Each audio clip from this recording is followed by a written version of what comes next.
ఈ రోజు వీడియోలో నేను ఎస్పెషల్గా చెప్పేది ఏంటంటే సోలో ప్రాపర్టీస్ ఫిర్మ్ కోసం చెప్తున్నాను. ఫస్ట్ సబ్మిట్ చేయవలసిన కావాల్సిన డాక్యుమెంట్ అంటే మనకి ఆధార్ కార్డు. అంటే ఏ పర్సన్ ఆ ప్రొపరేటర్ ఎవరైతే ఉన్నారో ఆ ప్రొపరేటర్ యొక్క ఆధార్ కార్డు, అదేవిధంగా ఆ ఆధార్ కార్డుకి మస్ట్ అండ్ షుడ్గా మొబైల్ నెంబర్ అన్నది లింక్ అయి ఉండాలి. సో నెక్స్ట్ వచ్చేటప్పటికి ఆ ప్రొపరేటర్ యొక్క పాన్ కార్డు అనేది మనం సబ్మిట్ చేయాలి.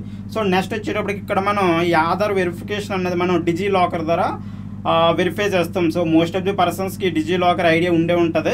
సో ఈ డిజీ లాకర్ ద్వారా మనం వెరిఫై చేసేటప్పుడు మన డిజీ లాకర్లోకి లాగిన్ అవుతుంది కదా, అప్పుడు మనకి పిన్ అడుగుతుంది. డిజీ లాకర్ చాలామంది నన్ను అడిగే క్వశ్చన్ ఏంటంటే పిన్ అడుగుతుంది. ఆ పిన్ అనేది మీరు డిజీ లాకర్ అకౌంట్కి మీరు సెట్ చేసుకోవాలి. ఫస్ట్ టైం యూజర్ అయితే అప్పుడే సెట్ చేసుకోవచ్చు. మీరు ప్రీవియస్గా డిజీ లాకర్ యూజ్ చేస్తున్నట్లయితే ఆ పర్టికులర్ పిన్ అనేది మీరు అక్కడ ఎంటర్ చేసుకోవాల్సి వస్తుంది. సో ఇందులో మెయిన్ మన సోలో ప్రాపర్టీస్లో మెయిన్ డాక్యుమెంట్ ఏంటంటే ఉద్యోగ రిజిస్ట్రేషన్. సో ఉద్యమ రిజిస్ట్రేషన్ లేదా ఎంఎస్ఎంఈ రిజిస్ట్రేషన్ డాక్యుమెంట్ అంటారు. సో దీన్ని మనం ఉద్యోగ రిజిస్ట్రేషన్ పోర్టల్ నుంచి మన యొక్క ఫిర్మ్కి ఒక నేమ్ పెట్టుకుని రిజిస్ట్రేషన్ మనం చేసుకోవచ్చు. సో నెక్స్ట్ వచ్చేటప్పటికి ఏంటంటే ఇంకో డాక్యుమెంట్ జిఎస్టీ. సో జిఎస్టీ అన్నది ఇక్కడ కంపల్సరీ ఆప్షనల్. అంటే సో జిఎస్టీ అన్నదే ఆప్షనల్.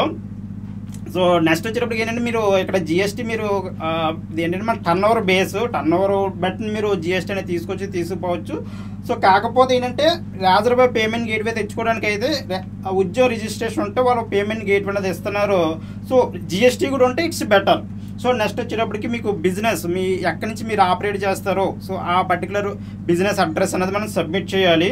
సో దీనికి ఏంటంటే మీరు డైరెక్ట్ మీరు ఆధార్ కార్డు సబ్మిట్ చేసి ఇంటికాడ నుంచి మీరు ఆపరేట్ చేస్తున్నారు అనుకోండి, అటువంటి కేసులో మీరు మీ యొక్క ఆధార్లో ఏదైతే అడ్రస్ ఉందో అదే అడ్రస్ అక్కడ వ్యాలిడ్ అవుతుంది. సో నెక్స్ట్ మీరు కస్టమర్స్ నుంచి పేమెంట్స్ కలెక్ట్ చేయాలి కదా. సో పేమెంట్స్ కలెక్ట్ చేయాలంటే మనకు అక్కడ కావాల్సిన డాక్యుమెంట్ ఏంటంటే సేవింగ్స్ అకౌంట్ లేదా కరెంట్ అకౌంట్. మీరు ఇంకా మీ బిజినెస్కి కరెంట్ అకౌంట్ ఓపెన్ చేయకపోతే సేవింగ్స్ అకౌంట్ ప్రస్తుతం మీరు సబ్మిట్ చేయొచ్చు. సో వన్స్ మీరు కరెంట్ అకౌంట్ వచ్చిన తర్వాత ఆ పర్టికులర్ కరెంట్ అకౌంట్ అన్నది మీరు లింకప్ చేయొచ్చు. ఇక్కడ మీరు గుర్తుపెట్టుకోవాల్సింది ఏంటంటే సేవింగ్స్ అకౌంట్ ఎవరిది ఇవ్వాలంటే ప్రొపరేటర్. ఇక్కడ మీరు ఎవరైతే ఈ పర్టికులర్ రిజర్వ్ పేమెంట్ గేట్వే ఎవరి పేరు మీద అయితే ప్రొపరేటర్ ఉన్నారు కదా, ఆ ప్రొపరేటర్ సోలో ప్రాపర్టీస్లో ప్రొపరేటర్ అంటే మన ఓనర్నే.